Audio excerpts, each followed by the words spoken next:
What's going on, everybody?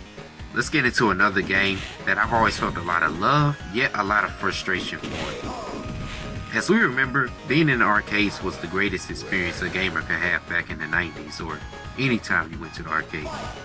But the most memorable, yet painful experience was dumping tons of quarters into a machine that you knew you could never get back.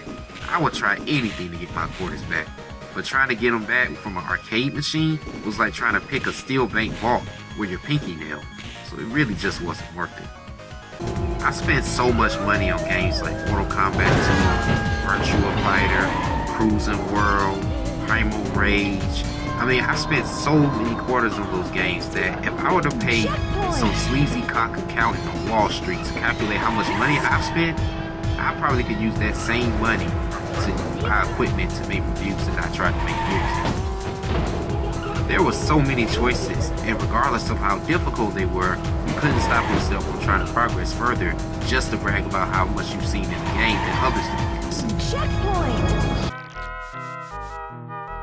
And there were also games that were unforgiving just because they had those non-heroic characters. In the end of the day, it was cool for the novelty of going on an unknown quest, but if this guy possesses no true skill and he can die in one fucking hit, then who cares? So what is all this leading to, of course? Black Tiger, one of the most frustrating games in gaming history.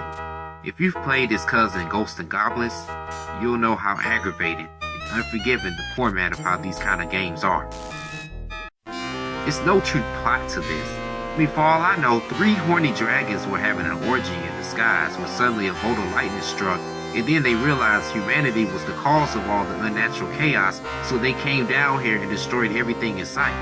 And to pay his debt to the king for sneaking into the palace and watching his daughter shave her underarms, some sleazy fuck was excommunicated and forced to kill those dragons or be executed.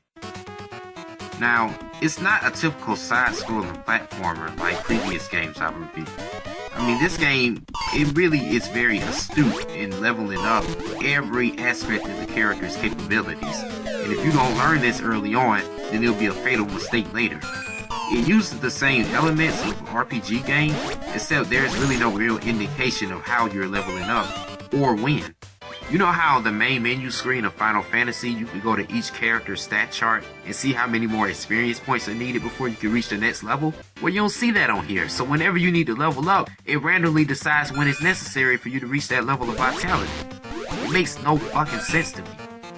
Since this was during the 2D era, many stages have 2D backgrounds with 3D platforms, so I appreciate the ingenuity involved, but how does the forest of trees suspended mid-air this way?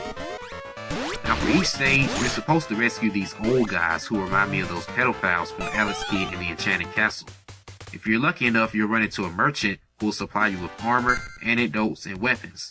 But good luck saving the currency, because once you lose all your lives and the game over screen appears, everything is gone. Some of the navigating can be a pain in the dick as well, but not confusing as far as figuring out where exactly to go. But getting there requires you to do the most frustrating platforming you will ever do in a video game. As you try to progress through each stage, you have everything trying to stop you from bats, these flaming shooting fire minotaurs, these annoying flame spitter things, and then my favorite, yet worst of all, the purple axe swinging barbarians. It's hard to take them out with your basic attacks, and if they hit you, they can poison you. What's worse is how quickly they could just take out your armor, and in about 2 or 3 hits, you'll be naked, and in probably 4 hits, you'll be dead. Stage 1 is just an anomaly of jumping from one platform that you can barely see to the next. As soon as you realize how to jump, which is a little strange because you don't jump straight onto the platform, like this guy has to sort of hover to it. So instead of using the directional pad in sequence with the jump button, you have to time the jump and press which direction you want to go in and sort of glide to it. Now it's a real pain in the ass because things can get real slippery as you try to ascend up platforms. The boss is a bouncing Easter Island man. As long as you can avoid getting near him when he jumps, not an issue. Now on this stage, you're going to have to encounter more crazy jumps along jumping from smaller platforms to higher ones and then trying to move on. And then somewhere along the line, you can get to this part right here where you even glitch to the next platform. worst part of this stage is here. You first have to deal with the fireball demon above, and then the fire coming out of the walls below, so if you climb or if you stand still, you're fucked. The bosses, or the bosses, whatever, are 4 Eastern Island head statues stacked on top of one another. It's basically the same strategy you used before, except that there's less room to dodge them. But if you could try your best not to stay in between them and just stay on the far left or far right of the screen, then you'll win. Now stage 3 is when stuff starts to get insanely frustrating. Immediately as the level starts, you're in front of one of those purple juggernaut bastards with a shield, and then they can take forever to kill. What's crazy is how you're only required to save 1 life, which means the challenge is really based on progressing through the stages. If you can find them, there are also hidden rooms that have 1 way in and only 1 way out, so once you get access, you have to pretty much make your way through the entire room without dying. And this wouldn't really be so much of a pain in the dick if this guy could just stay on the damn columns without getting blocked by near platforms. Fuck! Some of these guys you rescue will provide game tips to save them, but sometimes they can tell you things that's already figured out. Like right here, this guy tells me that the spinning skulls can't be destroyed. But if you've already reached this part of the room, where you would have already encountered them, then you'll basically know that. Useless bastard. And then you have to platform by jumping from each column block to the next column block, to the column block above, then to the column block on the right, then you go above, then you go to the left, then you go above, go to the right, then you go above, go to the left, and it just goes on and on and on while you're avoiding the fire spinning demon and the damn spinning skull. And if you don't ascend to the platform where you continue the rest of this stage, you'll just keep going left or right forever.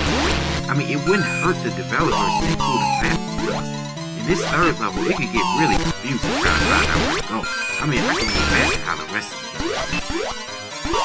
Okay, let me figure this out. And what sucks is you can't attack the demon because he's ducked off in the background, like while you're trying to go through. No! Oh, fuck!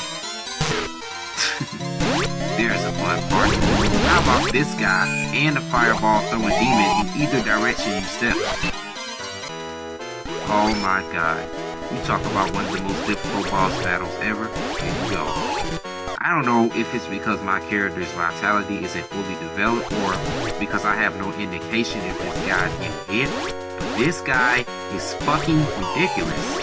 For every 1 swipe that he has, it's the equivalent of 20 hit points on me. But what's worse is how he forces you into a corner. Whenever you try to duck underneath him, you always get hit. Damn it. This would be a hell of a lot more fair if you actually knew that you were hitting him. I mean, where's his weak spot? Where is he even getting hit at all? And regardless of how high that he goes in the sky or how low, he still corners you. Shit, his fucking body takes up a 1/3 of the fucking screen. Oh my god.